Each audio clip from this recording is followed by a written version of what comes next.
이 가사처럼요, 아주 먼 옛날 하나님께서 우리를 향한 계획이 있었습니다.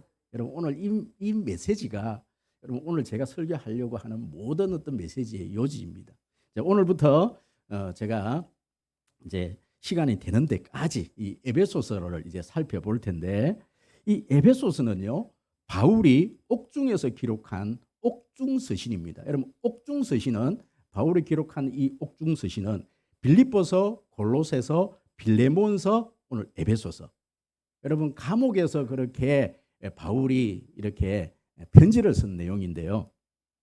바울이 이 서신을 에베소 교회에 보낸 구체적인 목적은 바로 이 에베소 교회가 아주 이렇게 잔잔한 지금 시험에 빠져 있기 때문에 그렇습니다. 아시아 교회들이 대부분 유대인들과 이 이방인들과 같이 모여서 그렇게 교회를 이루었기 때문에 언제든 이 어떤 분열의 위기가 이 교회 가운데 있었던 거예요.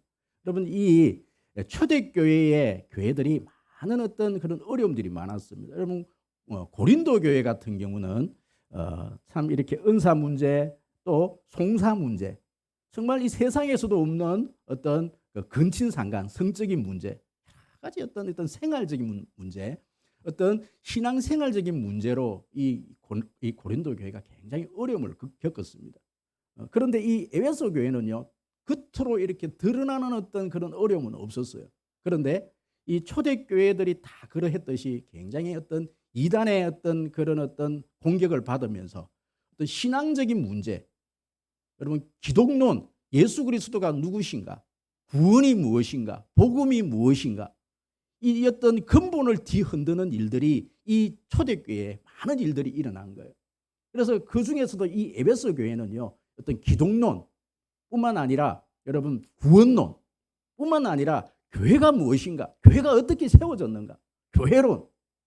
여러분, 이 우리가 신앙생활을 함에 있어서 내 구원 문제가 흔들리고 내 신앙적인 문제가 흔들릴 때에 우리는요, 성경 가운데 어떤 성경을 바라봐야 되는가 하니까 로마서를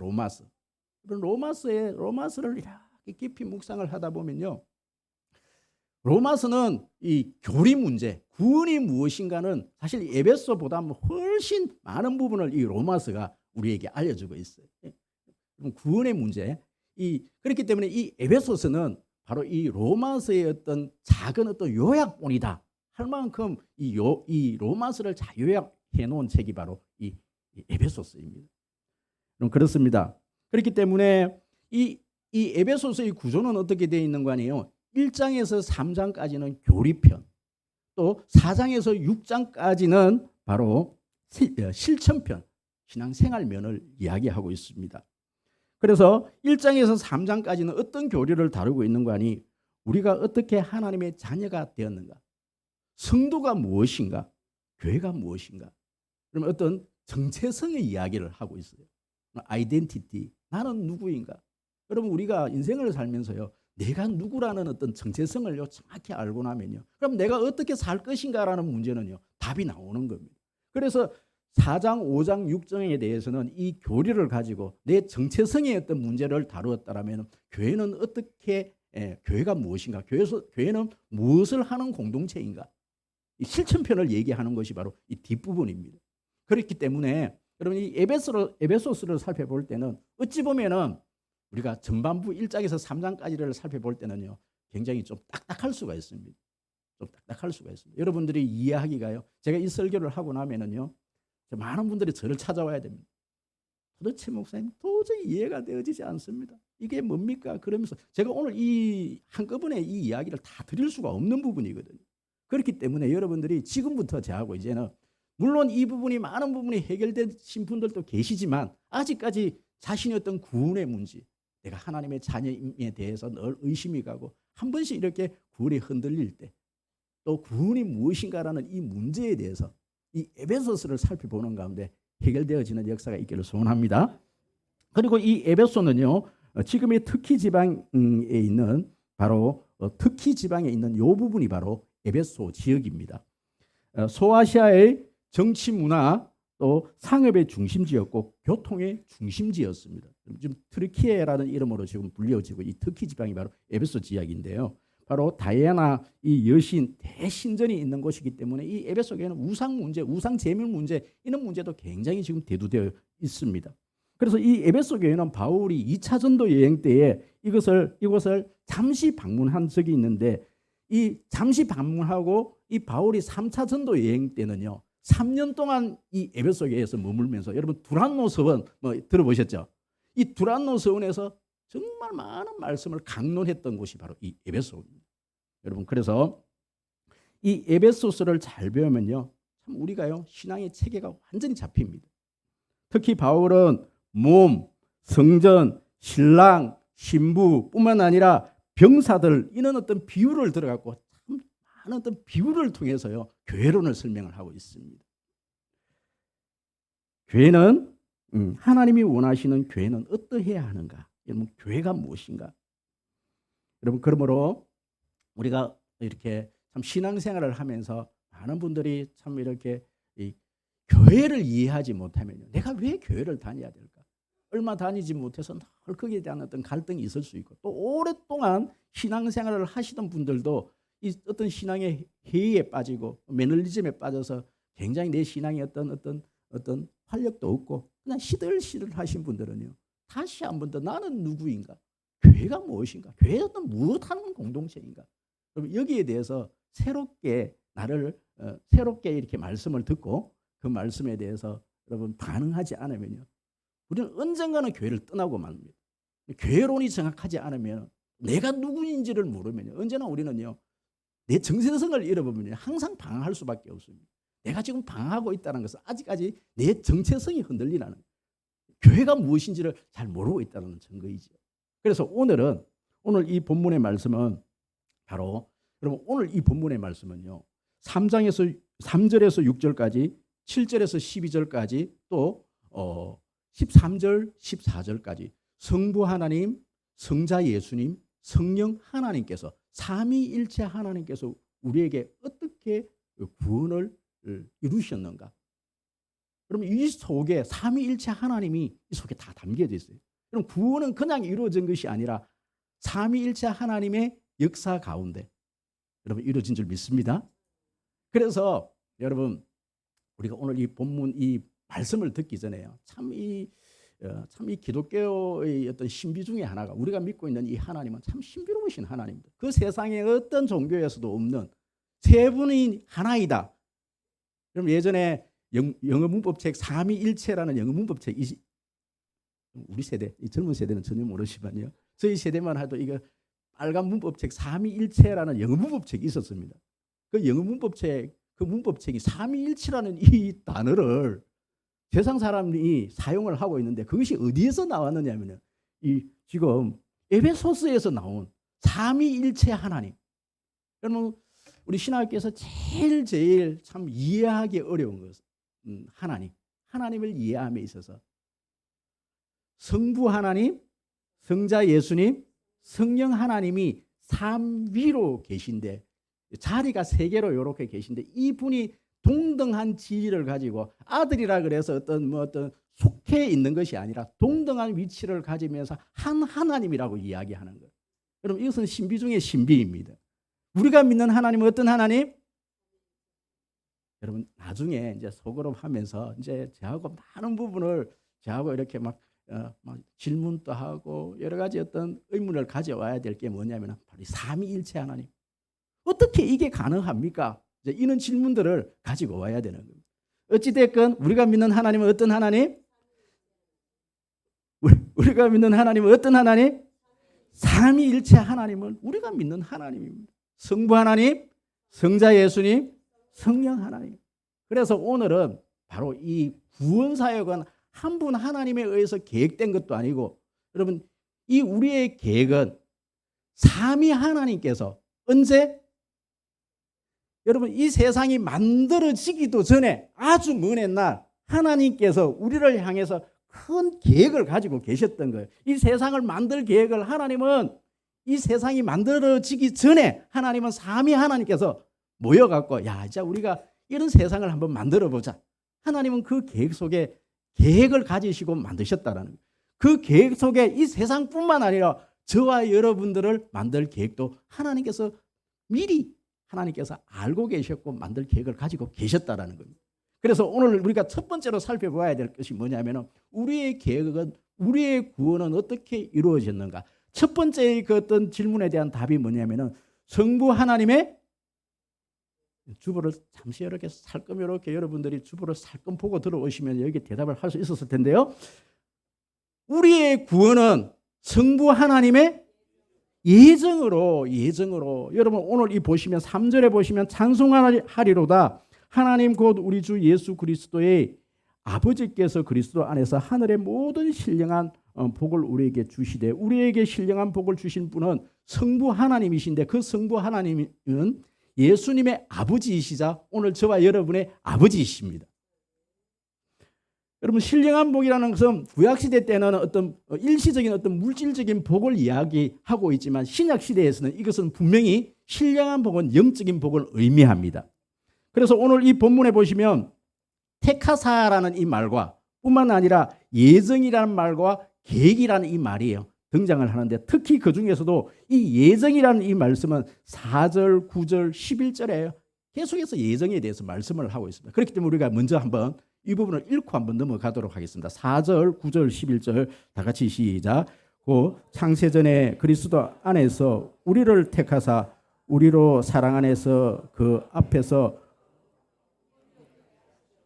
5절요 다 같이 시작. 그 기쁘신 뜻대로 우리를 예정하사 예수 그리스도로 말미암아 자기의 아들들이 되게 하셨으니 9절요 다 같이 시작. 그 뜻의 비밀을 우리에게 알리신 것이요 그의 기쁘시 따라 그리스도 안에서 때가 찬 긍휼을 위하여 예정하신 것이니 11절 모든 일을 그의 뜻의 결정대로 일하시는 이의 계획을 따라 우리가 예정을 입어 그 안에서 기업이 되었으니 여러분 이 예정은 바로 선택과 유기로 그렇게 설명을 하고 있습니다. 선택은 우리는 쉽게 알 수가 있죠. 이것을 내가 선택했다. 선택. 내가 이것을 선택하는 겁니다.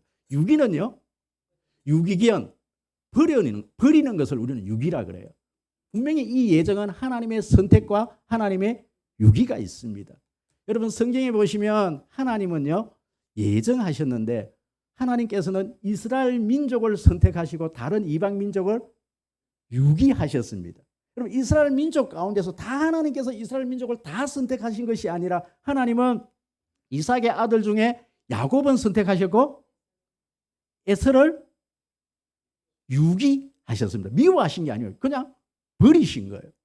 여러분 이 야곱의 아버지 된 이삭은 하나님께서는 똑같은 아브라함의 후손이었지만 하나님께서는 아브라함의 후손을 모든 아브라함 후손들을 다 선택하신 게 아니에요. 누구를? 이삭을 선택하시고 이스마엘을 하나님께서는 유기 버리신 거예요.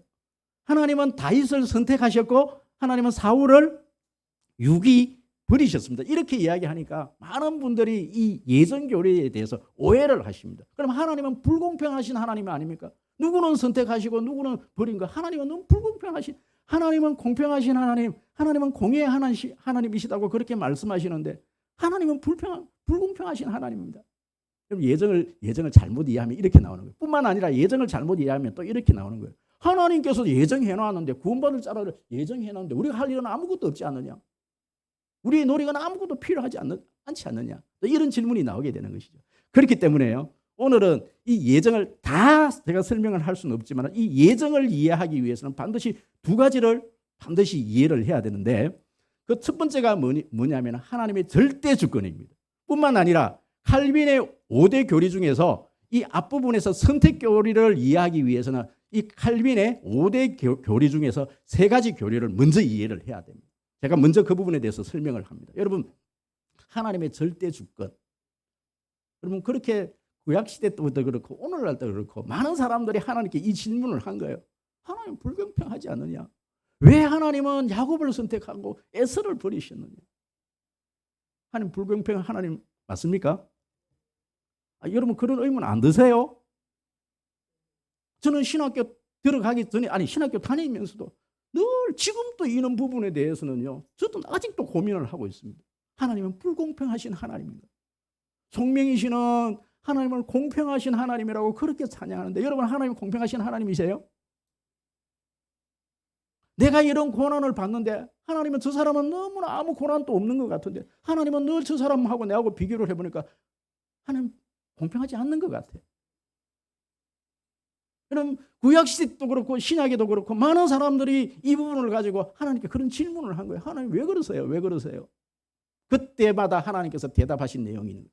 토기장이 비유를 말씀하시는 거예요. 토기장이 비유. 얘들아 한번 봐라. 토기장이가 있단다. 토기장이가 그렇게 자기의 작품들을 만들어 놓고 몇 도시?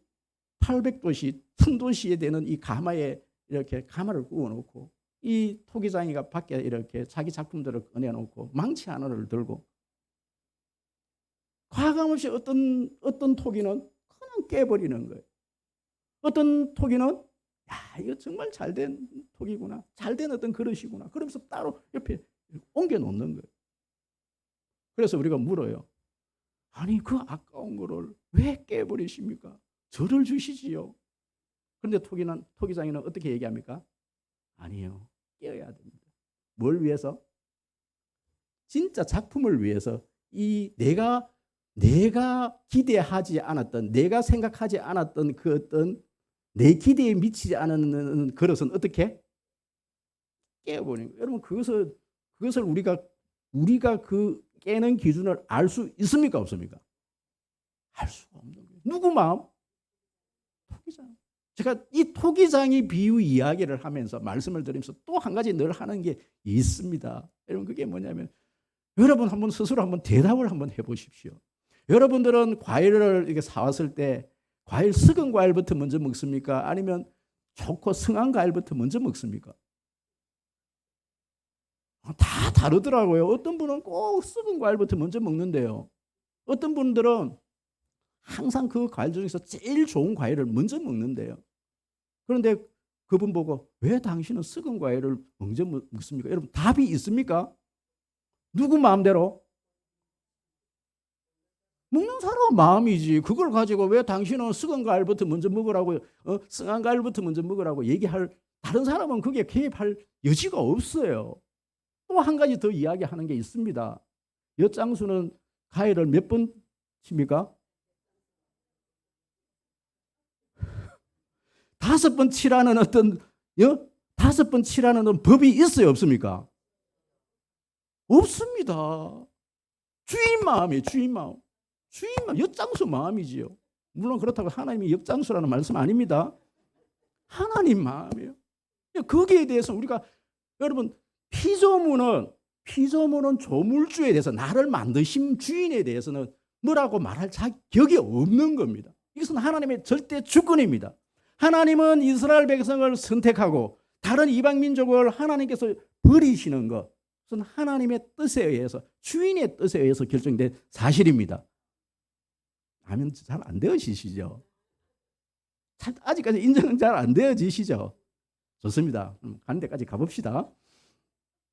여러분 또 한 가지 우리가 이해되어져야 될 게요. 여러분 바로 칼빈의 5대 교리입니다. 여러분 칼빈이 저는 우리 교회는요 개혁주의 신앙을 가지고 우리는 칼빈 신학 물론 성경을 베이스로 하겠지만 그 신학의 기초를 놓으시면 우리 교단은요 일단은 칼빈입니다. 여러분 그렇기 때문에 우리는 칼빈의 이 성경적인 어떤 해석을 따릅니다. 이 칼빈의 5대 교리가 무엇인가 하니 바로 첫 번째가 뭐냐면 전적인 부패, 인간의 전적인 타락. 인간은요 전적으로 타락을 했다라는 거예요. 두 번째 교리입니다. 인간을 무조건적인 선택. 여러분 이게 인터넷에서 여러분 찾아보시면요. 자칫 잘못하면 이게 잘못 설명하는 것이 참 많이 있습니다. 그렇기 때문에 함부로 제가 이 인터넷에 요 어떤 제목은 여러분들이 인터넷에서 확인할 수 있지만 그 내용은 아주 이게 다르게 이야기하는 부분이 있기 때문에 함부로 인터넷을 찾아보라 이런 말씀을 못 드리겠어요. 어찌됐건 두 번째는 무조건적인 선택, 세 번째는 제한 속죄, 네 번째는 불가항력적 은혜, 다섯 번째는 성도의 궁극적인 구원, 네 번째 다섯 번째는요 3대지에서 제가 다시 설명을 합니다. 여러분 이 켈빈의 5대 교리 중에 첫 번째 교리가 뭐라고요? 인간은 전적으로 타락했다. 아담 이후에 태어나는 모든 인간은 로마서 3장 23절에 모든 사람이 죄를 범하였음에 하나님의 영광에 이르지 못하더니, 아담 이후에 태어나는 사람은 한 명도 예외 없이 모든 사람들이 다 죄인이 되었다. 죄인이다. 전적인 타락. 인간의 어떤 한 사람도 예외가 없이 모든 사람들이 다 전적인 타락, 다 타락했습니다. 여러분, 이것은 인간뿐만 아니라 이 모든 세상에 있는 이 땅도 타락을 하는 거예요. 모든 피조세계가 다 이 타락, 이 죄 가운데 있게 되는 겁니다. 그렇기 때문에 에베소서 2장에서 말씀하시는 모든 이 인간들은요, 그때 공중권세 잡은 자, 악한 사탄 마귀에게 속한 자들이 되어져 버리는 거예요. 이것이 바로 칼빈이 첫 번째로 얘기하는 인간의 전적인 부패입니다. 타락입니다.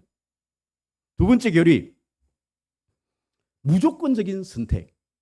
여러분, 하나님께서 저와 여러분들을 선택하는가? 하나님께서 이 야곱을 선택하고 에서를 버리시는 것은 조건이 없습니다. 전적인 무조건적인 하나님의 은혜입니다. 여러분, 그래서 이제 반발을 해서 이게 이제 칼빈이 이런 얘기를 하니까 칼빈의 어떤 제자들, 이 베자라는 이런 제자들이에요. 이 칼빈의 어떤 이 예전 교리를 조금 잘못 이해를 한 거예요. 아까 제가 이제 전반부에서 조금 이렇게 설명을 드렸죠. 그렇다면 우리는 아무것도 하지 않아도 되네. 그리고 신앙생활을 함에 있어서 성화적인 부분을 이분들은 이해를 못했던 거예요. 칭의적인 부분만 이해를 하고 성화적인 부분을 이해를 못하고, 그들은 신앙생활을 너무너무 뭐 이렇게 매너리즘에 빠져가고 그냥 왔다 갔다 하는 그런 모습을 보이는 거예요. 그래서 나타났던 어떤 신학의 사조가, 신학자가 누구냐면, 여러분 알미니우스 들어보셨어요? 우리 새벽이 아니죠. 이 아침에 처음 들어본 이야기를 하실 수도 있는데, 알미니우스라는 이 신학자, 또 그의 어떤 제자들이 이 켈빈주의를 이제 반박하는 내용들이 나와요. 여러분, 그래서 무조건적인 선택, 그러니까 이 알미니안주의자들은 하나님께서 우리를 선택함에 있어서 그 어떤 조건을 붙이지 않고 그냥 하나님의 은혜로, 여러분 다윗하고 사울을 보니까 사실 인간적으로 보면 누가 훨씬 더 마음이 가요? 훌륭합니까? 사울이 훨씬, 딱 사울은 다윗을 죽이려고 했던 그거 빼고는요, 이스라엘을 참 전쟁에서 이스라엘을 잘 이렇게 먹여 살렸고, 늘 전쟁하면 이겼고, 또 윤리적으로 도덕적으로도 그렇게 큰 죄를 지은 거 없어요. 이 사울이 잘못된 것은 하나님께 제사 잘못 드린 거. 인간적으로 보면은 이 사울이 훨씬, 여러분 다윗을 보십시오. 성적으로 문란했고요, 거짓말 잘하고요. 참 인간적으로 보면, 그런데 하나님은 누구를 선택하셔요? 다윗. 왜 하나님 그 좋은 사울을 버리시고, 하나님은 잘생긴 그 사울을 버리시고, 왜 하나님은 다윗을 선택하셔요? 조건이 없어요. 여러분, 에서가 인간적으로 보면 에서가 훨씬 책임감 강하고 남자답고 사냥 잘하고, 훨씬, 이 야곱은 마마보이에다가 사기꾼에다가 거짓말 잘하고, 왜 하나님 야곱을 선택하셨어요? 뭐? 조건이 없어. 하나님 사랑하겠다는데 하나님 왜 나를 사랑하셨어요? 조건이 없어요. 여러분 뭐 잘해서 여러분 사랑하신 거 없어요.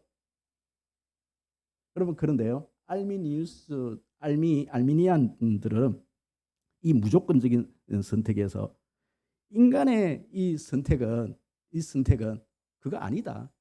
하나님께서 누군가를 이렇게 부르시고 또 선택을 해주셨는데, 그 선택이 확정되는 것은 인간의 자유의지로 그것을 받아들였을 때 자기 그 구원의 어떤 그 동력을, 어떤 원인을 누구에게 두냐면 자기가 최종적으로 결단을 내리는 데 있단 말입니다. 알미니우스들. 비교가 돼요? 우리가 결정을 내리든 안 내리든, 우리가 받아들이든 안 받아들이든, 하나님께서 선택하신 하나님의 백성은요, 하나님 관건적으로 하나님 자녀가 됩니다. 이게 예정입니다.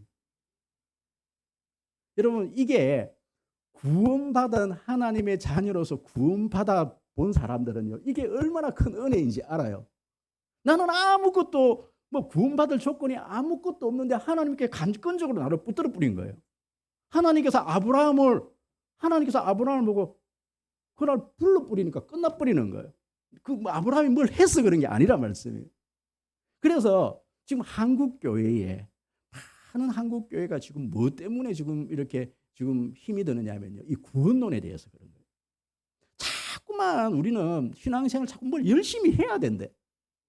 자꾸 열심히 해야, 뭐 열심히 예배 생활을 하라 그러고 뭐 이렇게, 그것은 나중에 구원받은 하나님의 자녀가 하는 삶이지, 아직 구원받지 못한 사람에게, 아직 이 구원의 은혜가 없는 사람에게 이 열심은요 아무런 필요가 없는 거예요. 좀 더 단적으로 말씀을 한번 드려볼까요?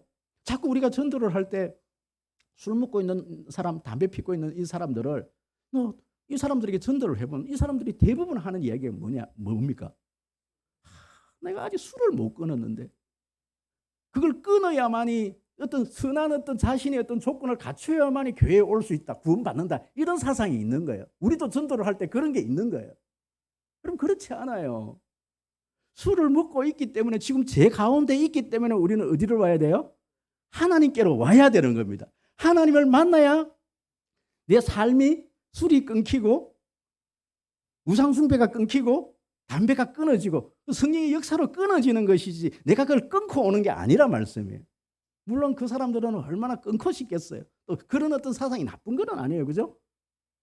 대부분의 그런 어떤 생각들이 있는 거예요. 이게 어디서 나오느냐면은 알미니안들이 내가 그것을, 그 어떤 하나님의 선택을 누구의 의지대로 내가 받아들이면 구원이 되고 내가 그것을 거부하면 나는 구원을 못 받는다. 여러분, 내가 거부를 해도요, 여러분, 하나님의 이 선택은 유효합니다.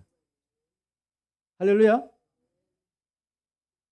자, 여러분들이 하나님을 자꾸 불공평하다라고 지금 자꾸 생각하는 이유가 뭐냐면요, 그 구원의 은혜가 지금 내 속에 있지 않기 때문에 그래요. 구원받지 못한 사람들은 하나님은 불공평 하나님이에요. 세상 사람들이 봤을 때 얼마나 이 교회 집단, 이 기독교 집단들은요 이기적인 집단이고 저것밖에 모르고 저거한테만 구원이 있다 그러고 그렇게 생각하는지 모른다라는 거예요. 그런데 하나님의 자녀인 우리는 그것이 얼마나 큰 은혜인지 모릅니다. 선택은요 하나님의 큰 은혜 가운데 이루어진 겁니다. 할렐루야.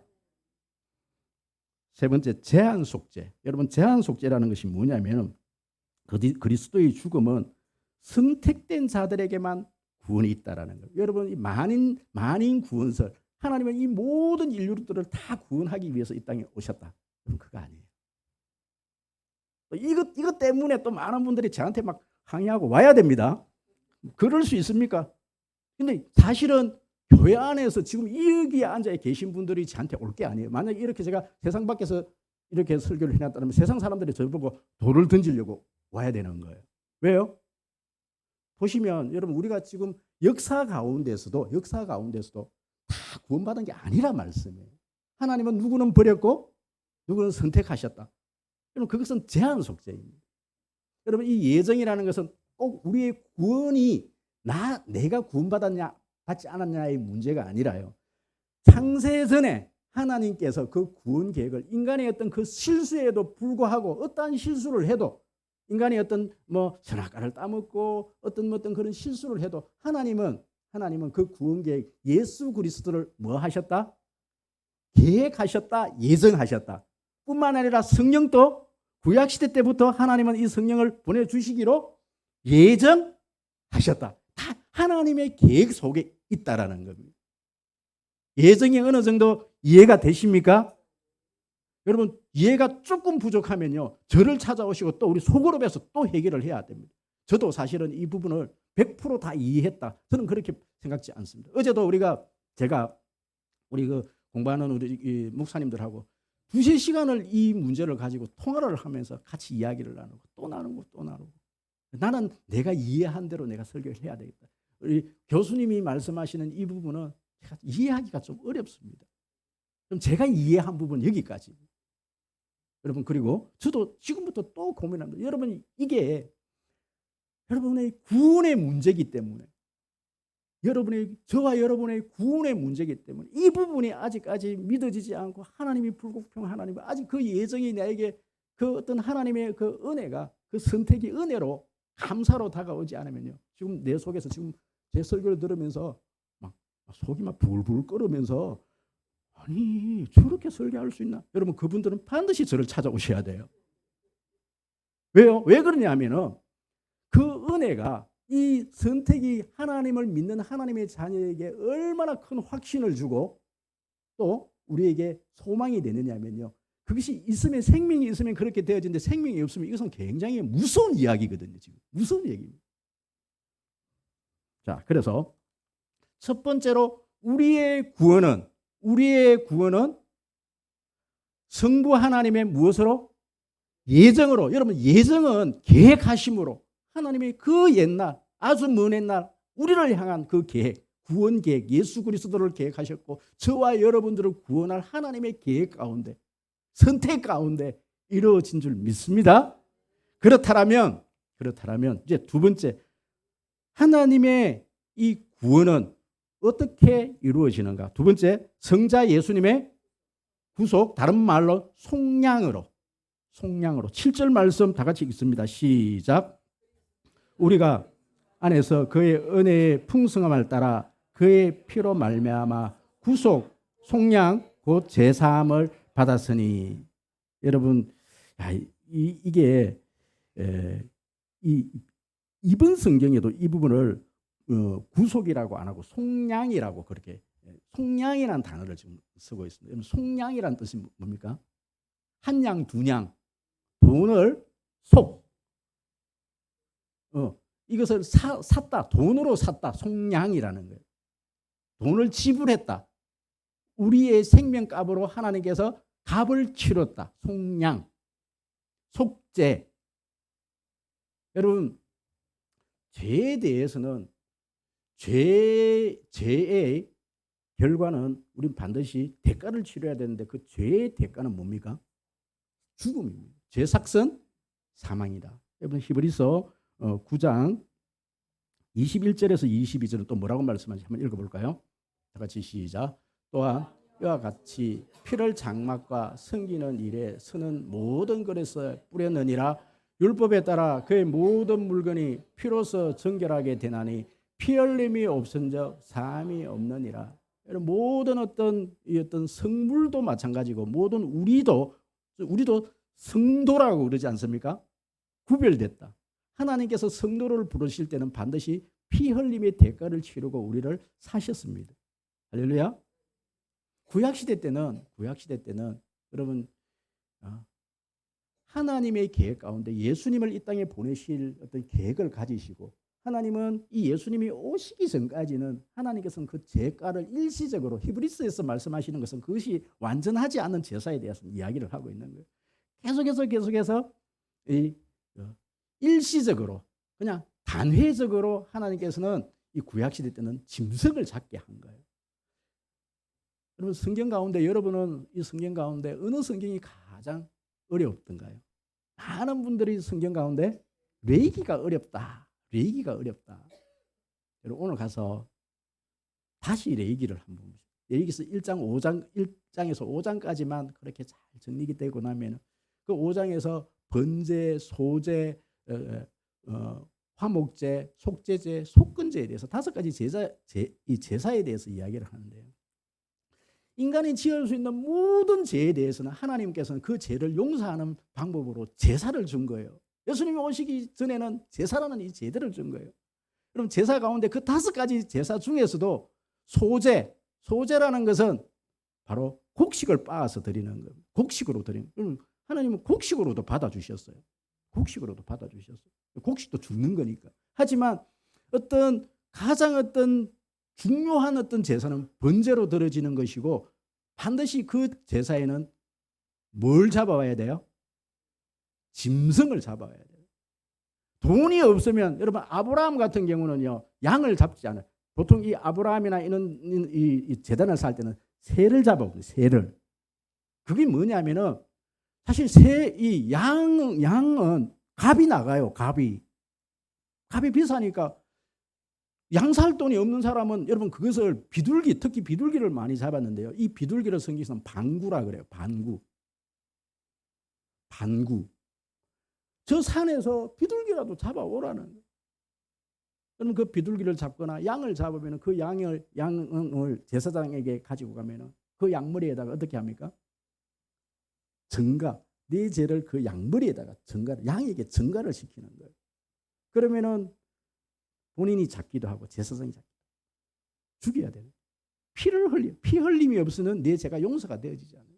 모든 죄에 대해서는 피 흘림이 있어야 돼요. 그런데 많은 분들이 이렇게 이야기를 해요. 목사님, 저는 죄가 없어요. 저희 속으로 해보니까 내가 어떤 죄인이었는지 우리 한번 고백해보자 그러니까 아무리 생각해도 내가 큰 죄를 지은 게 없대요.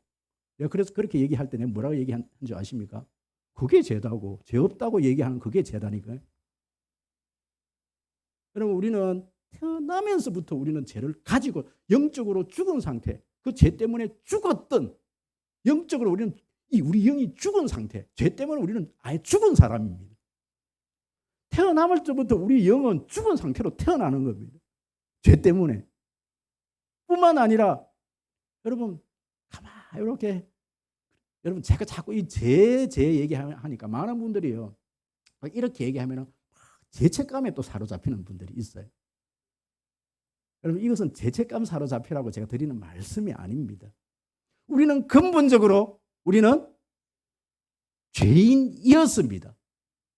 지금 또 여전히 우리는 죄를 짓고 살아갑니다. 앞으로도 우리는 죄를 지을 것입니다. 그렇지만 그 죄에 대해서 과거의 죄, 원죄, 현재의 죄, 지금 내가 짓고 있는 죄, 앞으로 지을 모든 죄에 대해서는 누군가 여러분 그 죄에 대해서 죄값을 치러야 된다는 거예요. 죄값을 치러야 됩니다.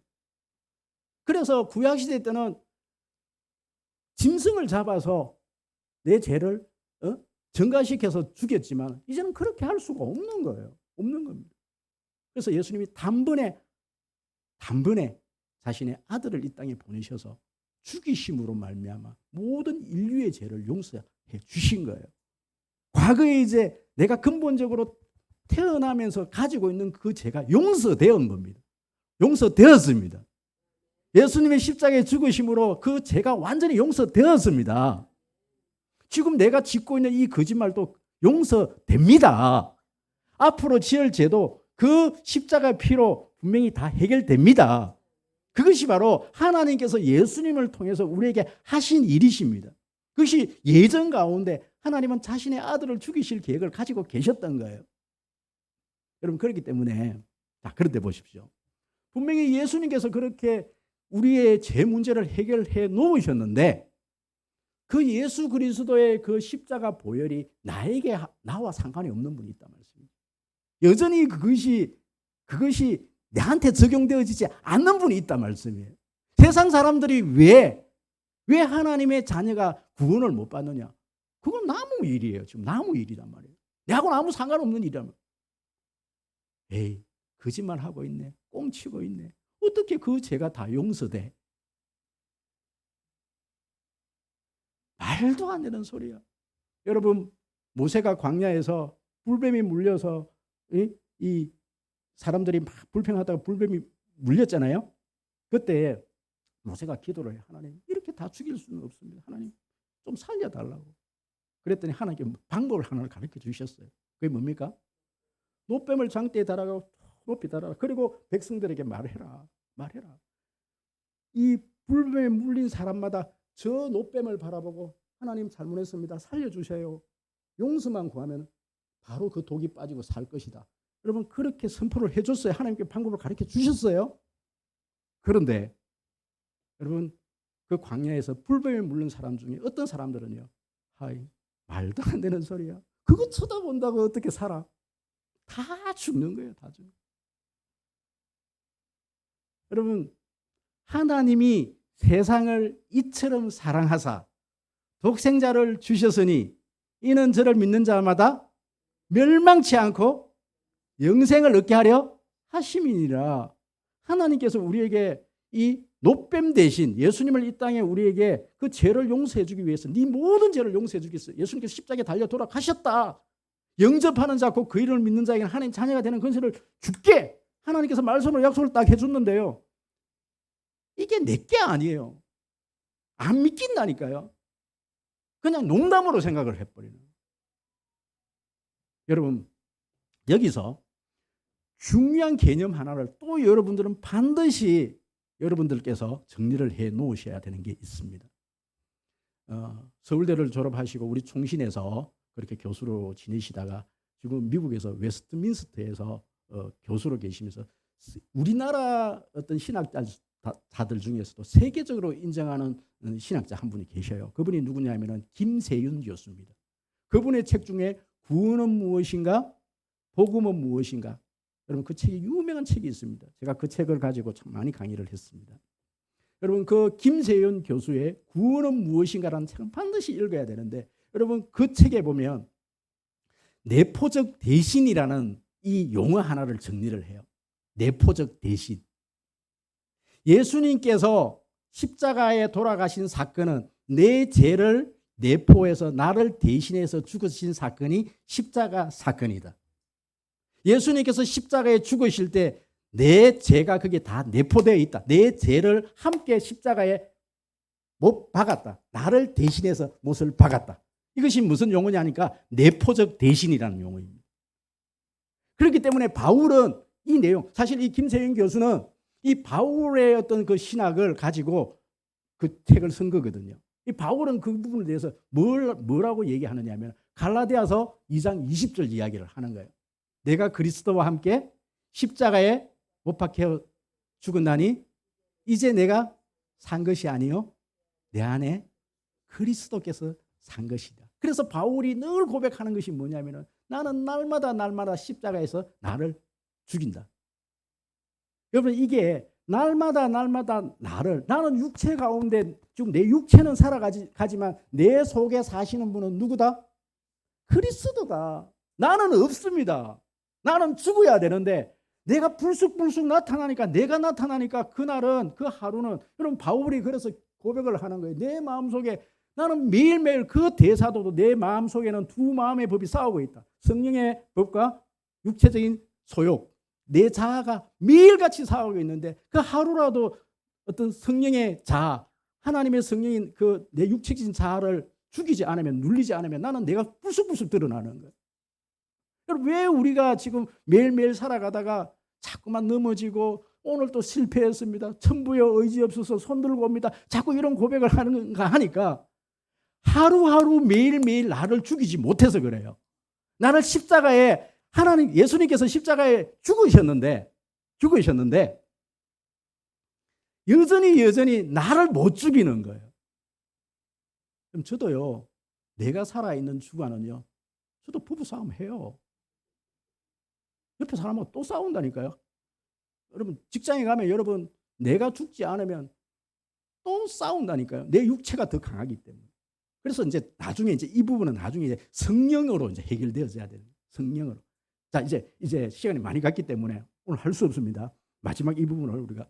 그렇다면 우리의 구원은 어떻게 이루어지는가? 마지막 제일 중요한 부분입니다. 성령의 보정으로, 성령의 인치심으로. 자, 13절, 14절 다 같이 큰 소리를 읽도록 하겠습니다. 시작. 고 구원의 복음을 듣고 그 안에서 또한 믿어 약속의 성령으로 인치심을 받았으니 이는 우리 기업의 보증이 되사 그 얻으신 것을 속량하시고 그의 영광을 찬송하게 하려 하심이니라.